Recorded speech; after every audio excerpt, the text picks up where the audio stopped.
Y esto se trata de un asunto que a mí me preocupa muchísimo y en los últimos tiempos más que nunca, que es la ética periodística.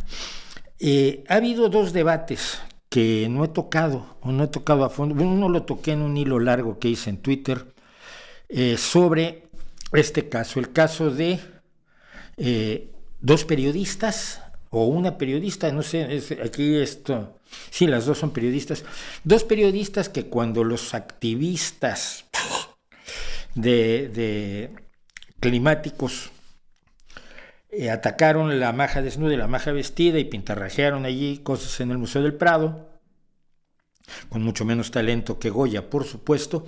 Las dos periodistas fueron informadas del acto y fueron a cubrirlo. Ahora, ese fue un debate.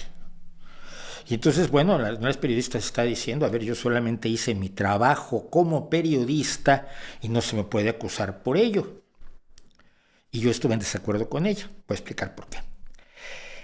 El otro caso es un caso que se dio hoy, precisamente porque el periódico El Mundo entrevistó a un personaje bastante siniestro que él creó y procreó y prohijó la televisión española, que es Carlos Navarro, mejor conocido como el Yoyas, y para los que no son españoles voy a explicar brevemente quién es el Yoyas. El caso es que el Yoyas está en busca y captura para entrar a la cárcel por el terrible delito de maltratos a su mujer y a sus dos hijos. Y por el otro lado, bueno, las periodistas y los activistas, voy a meterle comillas hasta que se me acabe la pantalla y luego más allá de la pantalla, los activistas del Museo del Prado que están detenidos. Yo no creo que las cosas sean como para encerrar a los periodistas, pero sí para preguntarle al medio que publicó el asunto si considera que la complicidad con el delito es parte de la labor periodística. Yo creo que no. Creo que si te avisan, oye, mira, vamos a robar un banco mañana a las 12, así que pásate como 11:45 frente al banco tal, en la sucursal que está cita en la calle tal, número X, y vas a tener una exclusiva maravillosa porque vas a podernos fotografiar robando el banco. Allí no creo personalmente que entre en acción la obligación del periodista de proteger a sus fuentes. La obligación del periodista de proteger a sus fuentes no implica la complicidad con el delito. Las fuentes periodísticas son lo más sagrado que tenemos.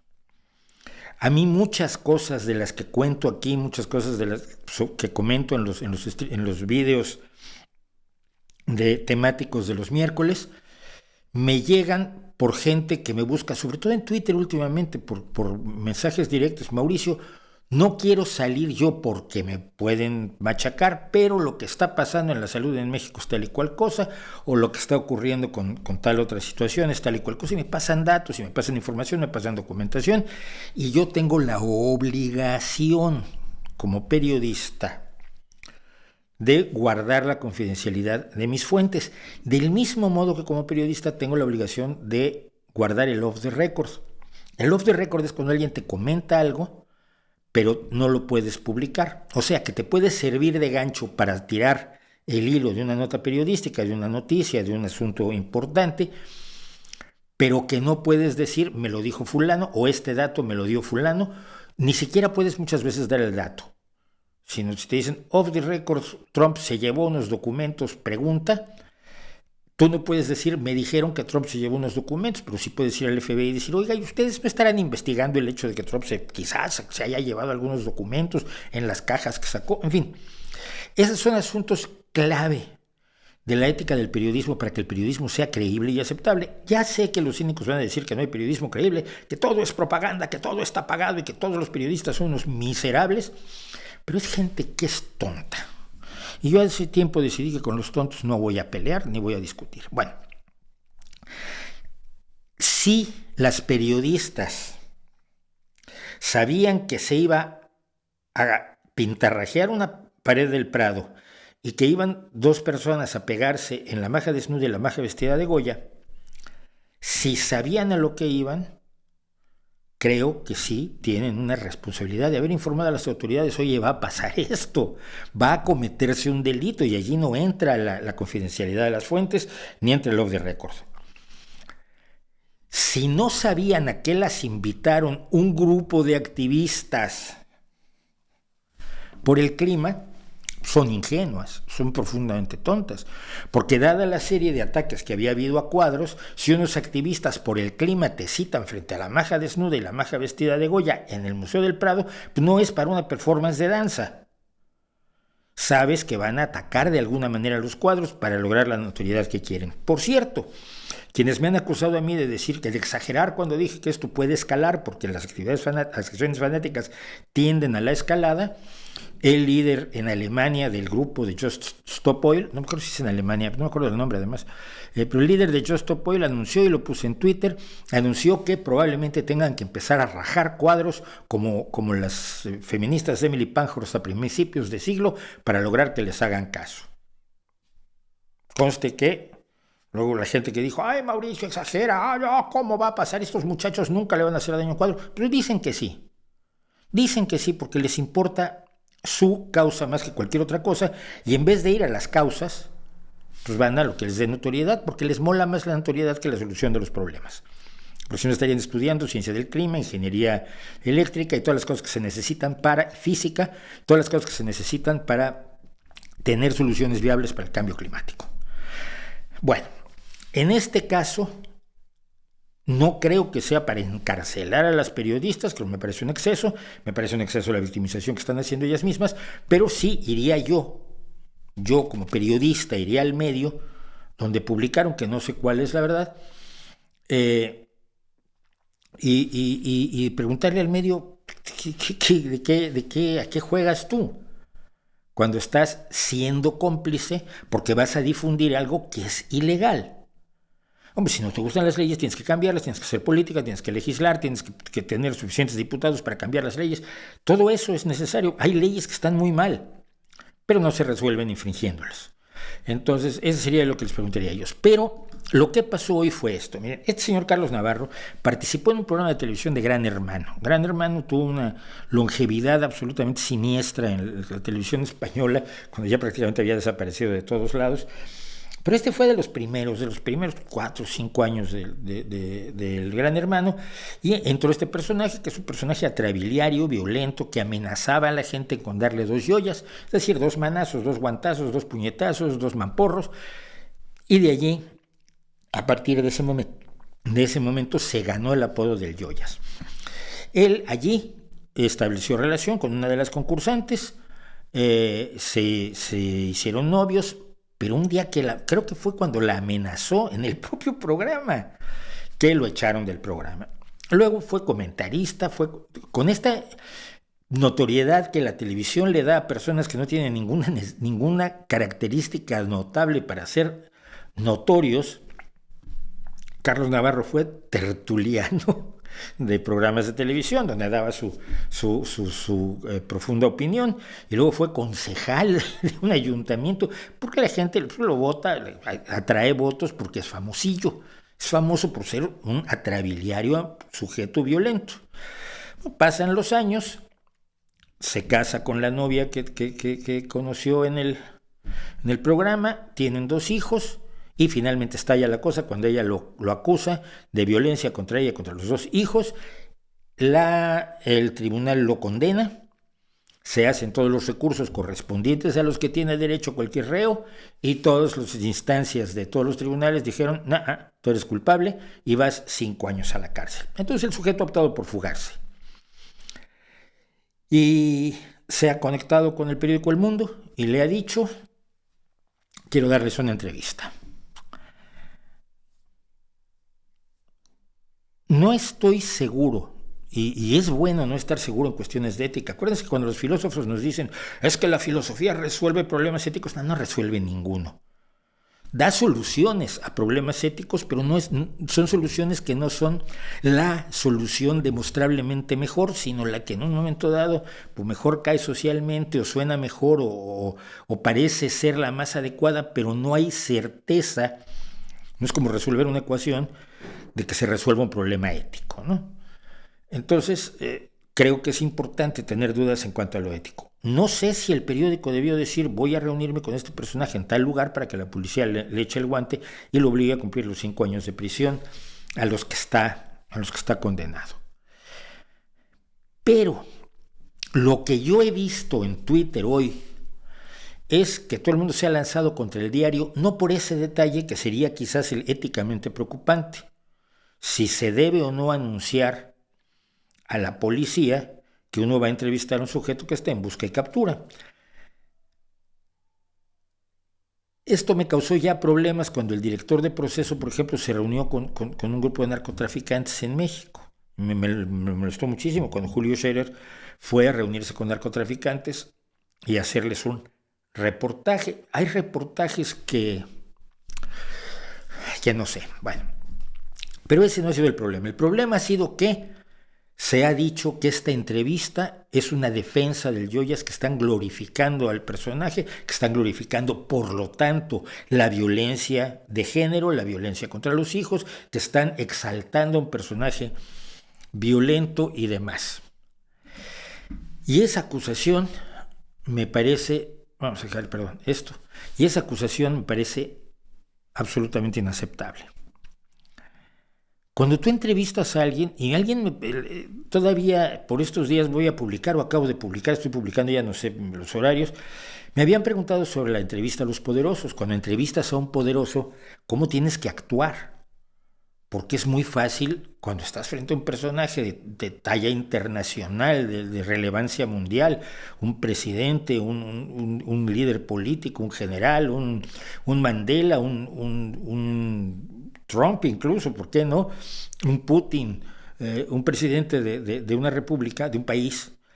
Es muy fácil que el periodista baje la cabeza y diga, uy, yo soy inferior a esta persona. El periodista tiene que estar consciente de que él representa no solo a su medio, sino a todas las personas que lo van a leer. Y por lo tanto, su entidad es muy superior a la de cualquier poderoso. El ejemplo que se da es el de la entrevista que le hizo David Frost a Richard Nixon, donde logró que Nixon soltara la sopa, o las dos, yo daba después las dos maravillosas entrevistas que Bárbara Walters le hizo a Fidel Castro. Valentísima, inteligente, brillante, una clase que yo constantemente la doy, y metería otra, una más aterradora, que es la que Donaldson le hizo al criminal de guerra Privke en Argentina. Si está en YouTube y si ustedes lo ven, se acerca y le dice, señor Privke, y este que se llamaba de otro modo, estaba escondido, oyó su apellido y reaccionó, sí, soy yo, ¿cómo está, señor Privke? Soy Sam Donaldson y usted es un criminal de guerra. Y la entrevista de Donaldson a Privke es una lección maravillosa de periodismo. ¿Está exaltando el periodista al sujeto dejándolo que cuente su historia? No.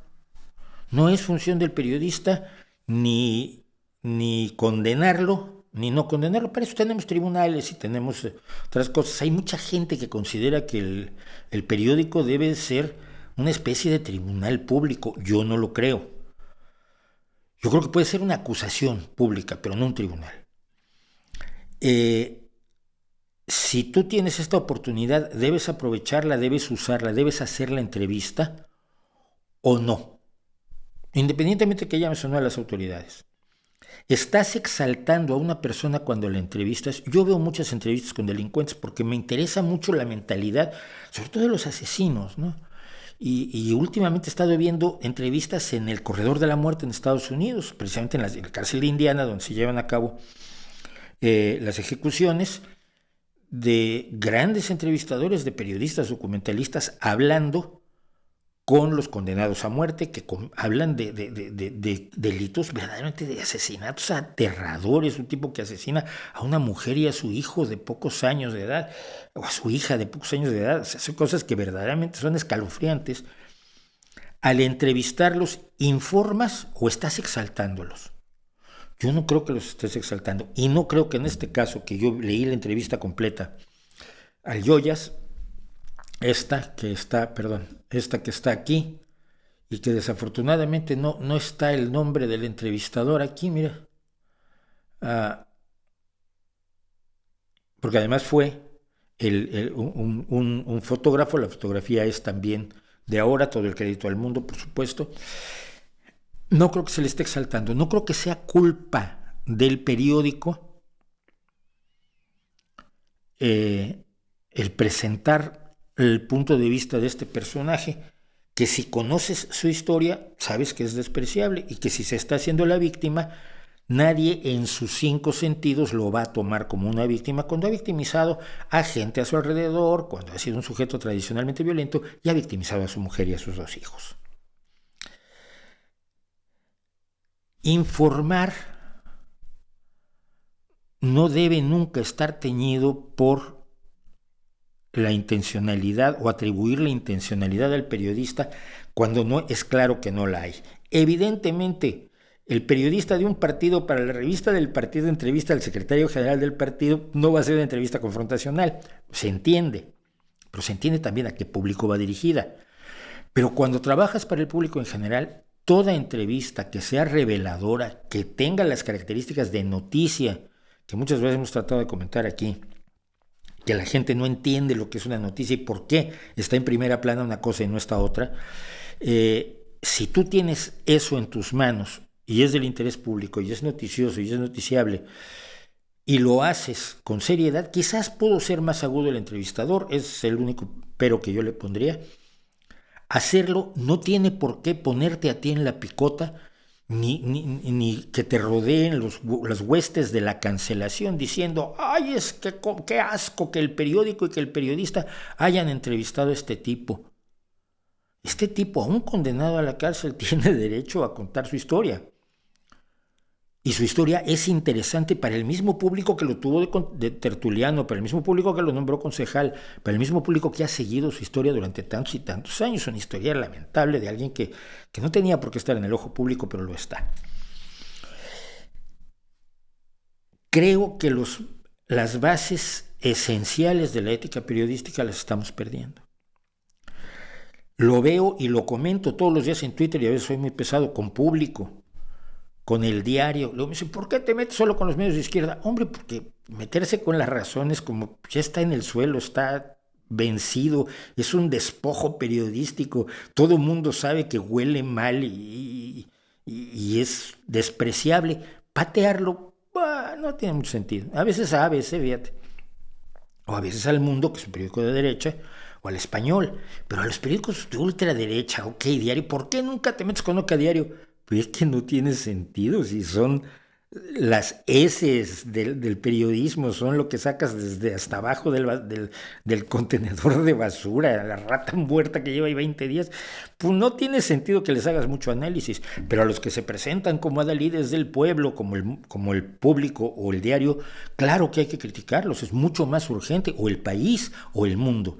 Son diarios que siguen teniendo una repercusión enorme y merecen ser confrontados, sobre todo en las cuestiones de ética. Hoy precisamente comentaba yo que The Objective, el director de The Objective, que es un medio de la derecha, hablaba de los problemas que tiene la izquierda para presentar candidatos. No, la izquierda no tiene problemas un sector de la izquierda que es el matrimonio mal avenido de Izquierda Unida con Podemos. Pero está sacando al PSOE de la izquierda, tú que eres un militante de la derecha, hombre, por favor. La ética tiene que trascender incluso las posiciones políticas personales.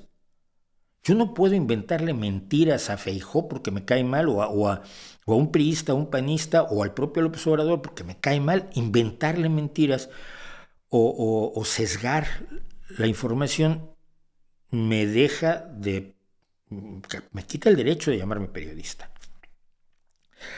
Creo que quienes están criticando al Mundo y al periodista por la entrevista con Carlos Navarro y Joyas, están deseando un periodismo que solo diga lo que a ellos les gusta que se diga. ¿Qué es el peor periodismo? Decía George Orwell que periodismo es aquello que otros no quieren que se publique. Y en gran medida es cierto. Aquello que es verdad, aquello que es genuino, aquello que es cierto, aquello que es noticiable y noticioso y que otros no quieren que se publique. No se va a recuperar la ética periodística por la vía de Nacho Scolari, de Jaume Robles y de Pablo Iglesias, olvídenlo. La ética periodística solo se va a recuperar cuando ustedes y yo el público rechace las pocas opciones informativas que nos ofrecen, todas sesgadas. Cuando no veamos la base, cuando no compremos el diario, cuando no hagamos clic en El Mundo o en El País. Y en este caso estoy defendiendo al Mundo, pensando que no sé si éticamente fue correcto no avisar a las autoridades que su prófugo sabían dónde iba a estar. Cuando el público, cuando la gente quiera medios que la informen y no que la consientan, que la papachen, que la quieran, que le digan las cosas bonitas al oído, que hagan populismo del más vil y exigen información, aunque sea dolorosa, en ese momento podremos recuperar la ética periodística en España. Si no lo hacemos, si no lo hace el público, no se quejen de los medios. Tenemos los medios que nos merecemos.